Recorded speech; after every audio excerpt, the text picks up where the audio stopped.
कदम में आप सभी का स्वागत है। आपके साथ मैं हूं मेघा कौशिक और चलिए खबरों की शुरुआत कर लेते हैं। सबसे पहले बात सीएम भजनलाल शर्मा की। सीएम भजनलाल शर्मा का जापान दौरा। सीएम ने रोड शो में जापानी उद्यमियों से मुलाकात की है। रोड शो में पेश किया गया राजस्थान के विकास का विजन। तो कार्यक्रम में उद्यमियों को आमंत्रित किया गया है। राइजिंग राजस्थान के लिए आमंत्रित किया गया। इस दौरान सीएम भजनलाल शर्मा ने कहा कि राजस्थान में जल्द ही कई नीतियां लॉन्च होंगी। औद्योगिक नीति, निर्यात प्रोत्साहन नीति, एमएसएमई नीति और एक जिला एक उत्पाद नीति लॉन्च कर रहा है। कहा कि राजस्थान निवेश प्रोत्साहन योजना के माध्यम से विशेष पैकेज और अनुदान प्रदान कर रहा है। बड़ी जानकारी आपको दे रहे हैं और ये जानकारी क्योंकि मुख्यमंत्री विदेश दौरे पर हैं और विदेश दौरा इस मायने में बहुत महत्वपूर्ण क्योंकि वहां पर एमएसएमई हो या औद्योगिक क्षेत्र हो, चाहे फिर वो पर्यटन हो, उन तमाम सेक्टर्स में निवेशकों से बातचीत चल रही है। सीएम ने जापान में रोड शो किया है, जापानी उद्यमियों से मुलाकात की है। और ब्यूरो चीफ शशि मोहन शर्मा हमारे साथ फोन लाइन पर जुड़ गए हैं। शशि मोहन, क्या कुछ जानकारी?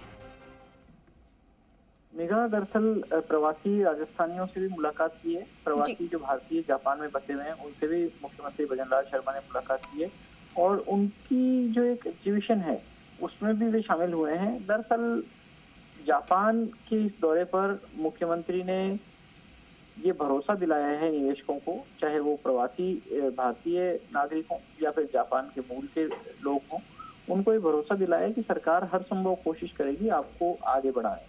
और उनको आगे बढ़ाने में सरकार की मजबूती भी है, प्रदेश की मजबूती भी है। लिहाजा प्रवासी राजस्थानी, प्रवासी भारतीय जो हैं उन्होंने भी ये भरोसा दिलाया है मुख्यमंत्री भजनलाल शर्मा को कि 2047 तक जो विकसित राजस्थान बनाने की मुहिम में सरकार जुटी हुई है उसमें वे भी पूरा अपनी तरफ से सहयोग देंगे। आज सुबह मुख्यमंत्री भजनलाल शर्मा की जापान के मंत्री हैं इशिताकू, उनसे मुलाकात हुई है। वो इकोनॉमिक और ट्रेड एंड इंडस्ट्री के मामलों को देखते हैं।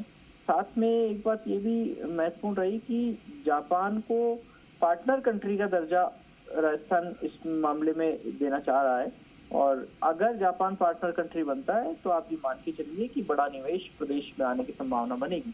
जैसा नीमराना में जापानीज जोन है, उसके साथ में गिलोट में भी जापानीज जोन की तैयारियां हो रही है और पर्टिकुलर जोन इन लोगों को देने से उनके साथ में सहूलियत ये है कि वो अपने हिसाब से व्यवस्थाएं कर सकते हैं। साथ में घर से दूर जाने पर व्यक्ति को जो अपने माटी, अपने टेस्ट के भोजन की जो कमी महसूस होती है वो महसूस नहीं होगी, क्योंकि जापानीज जोन में जापान में जिस तरह का भोजन मिलता है वही सब चीजें वहां पर उपलब्ध भी हैं और वो अपने को घर से दूर घर की अनुभूति यहाँ पर लेते हैं और ऐसा पहले भी निवेशक कह चुके हैं।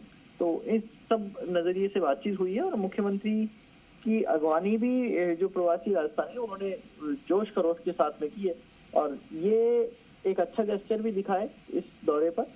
और मुख्यमंत्री के साथ में पूरे हाई लेवल डेलीगेशन से प्रवासियों की मुलाकात हुई है और उन्होंने भरोसा दिलाया कि वो भी राजस्थान की से बराबर के भागीदार हैं। बिल्कुल शशि मोहन, देखिए बड़े स्तर पर ये चर्चा हो रही है, जिस तरह से सीएम जापान गए हैं, दक्षिण कोरिया, और वहां पर निवेशकों से बातचीत करना, ये तस्वीरें हम लगातार देख रहे हैं, इनसे जुड़ी हुई खबरें लगातार आ रही हैं। लेकिन एक चीज जो जानना चाहेंगे और दर्शक थोड़ा अगर हम उनको बैकग्राउंड में ले जाएं, क्या इससे पहले भी इस तरह मुख्यमंत्री जाते रहे हैं, निवेशकों से बात होती रही है? बिल्कुल, ये कोई नया मामला नहीं है, इससे पहले भी बातचीत हुई, अलग अलग रूप दिया गया है। पूर्ववर्ती मुख्यमंत्री अशोक गहलोत की सरकार में ये कहा गया कि वो केवल निवेश का रिश्ता नहीं रखना चाहते हैं पावनों से या प्रवासी राजस्थानियों से, वो अपनी माटी से जुड़े इस बात का भी रिश्ता वो प्रमोट करते हैं और उन्होंने ऐसा किया अभी, हालांकि उसके जरिए भी निवेश आया। इससे पहले तत्कालीन मुख्यमंत्री रही वसुंधरा राजे भी अलग अलग देशों में दौरे करके आई। वसुंधरा राजे खुद जापान का भी दौरा करके आई और अलग अलग देशों में निवेश के लिए उन्होंने बड़े इन्वेस्टर से बातचीत की और उस बातचीत का ही नतीजा था कि जापानी जोन राजस्थान के नीमराना में साकार रूप ले सका।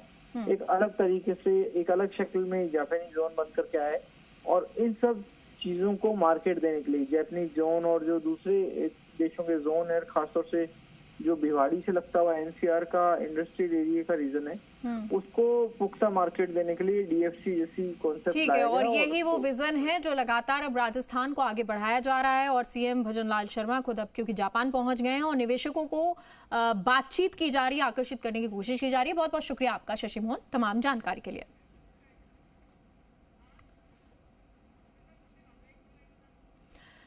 तो रोड शो जापान में किया और देखिए ये तस्वीरें नजर आ रही हैं, ये तस्वीरें हैं उस समृद्ध राजस्थान,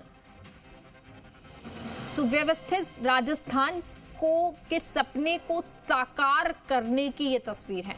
हालांकि जब आपको बता दें अलग अलग वहां पर उद्यमियों से बातचीत हुई है तो निवेशक भी भारत में राजस्थान में खास तौर पर निवेश करने को बेहद उत्सुक नजर आए।